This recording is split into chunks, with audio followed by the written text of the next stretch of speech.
ಸಿದ್ದು ಸರ್ಕಾರ ರಾಜ್ಯವನ್ನ ಪಾಕಿಸ್ತಾನ ಮಾಡ್ತಾ ಇದೆ. ಪಕ್ಷಾತೀತವಾಗಿ ಹಿಂದೂಗಳು ಜಮೀರ್ ನಡವಳಿಕೆಯನ್ನು ಖಂಡಿಸಬೇಕು. ನಾವು ಮೌನವಾಗಿದ್ದರೆ ಅದು ನಮ್ಮ ದೌರ್ಬಲ್ಯ ಅಂತ ಮಾತನಾಡಿದ್ದಾರೆ ಬಿಜೆಪಿಯ ಮಾಜಿ ಸಚಿವರೊಬ್ಬರು. ನಾವು ಮೌನವಾಗಿದ್ದರೆ ಅದು ನಮ್ಮ ದೌರ್ಬಲ್ಯವಾಗುತ್ತೆ. ಪಕ್ಷಾತೀತವಾಗಿ ಹಿಂದೂಗಳೆಲ್ಲರೂ ಜಮೀರ್ ನಡವಳಿಕೆಯನ್ನ ಖಂಡಿಸಬೇಕು. ಜಮೀರ್ ತಾಳಕ್ಕೆ ಸಿಎಂ ಸಿದ್ದರಾಮಯ್ಯ ಕುಣಿತಿದ್ದಾರೆ ಅಂತ ದಾವಣಗೆರೆಯಲ್ಲಿ ಮಾಜಿ ಸಚಿವ ಎಂಪಿ ರೇಣುಕಾಚಾರ್ಯ ಕಿಡಿಕಾರಿದ್ದಾರೆ. ಸಿಎಂ ನೋಟಿಸ್ ವಾಪಸ್ ಹೇಳಿದಾರಷ್ಟೇ, ಪಹಣಿ ಸರಿಪಡಿಸೋದಕ್ಕೆ ಹೇಳಿಲ್ಲ. ಸಿದ್ದರಾಮಯ್ಯನವರು ಕಣ್ಣೊರೆಸೋ ತಂತ್ರ ಇದು ಅಂತ ಎಂಪಿ ರೇಣುಕಾಚಾರ್ಯ ಮಾಜಿ ಸಚಿವರು ಮಾತಾಡಿದ್ದಾರೆ. ಪಾರ್ಟಿಯವರು ನಾವು ಪಕ್ಷಾತೀತವಾಗಿ ಹಿಂದೂಗಳು ನಾವು ಖಂಡಿಸಬೇಕಾಗಿದೆ. ಇಲ್ಲದೇ ಇದ್ರೆ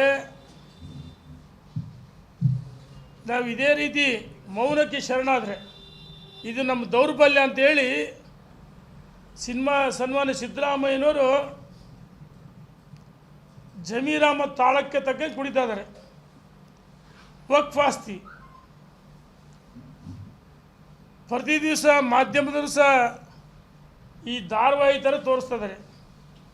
ಭಾರತೀಯ ಜನತಾ ಪಾರ್ಟಿಯವರು ನಾವು ಹೋರಾಟವನ್ನು ಮಾಡಿ ಇಡೀ ರಾಜ್ಯದಲ್ಲಿ ಸರ್ಕಾರಕ್ಕೆ ಬಿಸಿಯನ್ನು ಮುಟ್ಟಿಸಿದ್ದೀವಿ.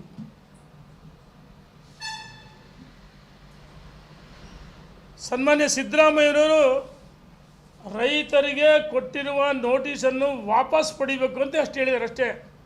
ಆದರೆ ಪಹಣಿಯಲ್ಲಿ ಏನು ವಕ್ಫ್ ಆಸ್ತಿ ಅಂತ ತಿದ್ದುಪಡಿ ಆಗಿ ವಕ್ಫ್ ಆಸ್ತಿ ಅಂತ ಆಗಿದೆ, ನೋಟಿಸ್ ಹಿಂಪಡೀರಿ ಅಂತ ಹೇಳಿದರೆ ವಿನ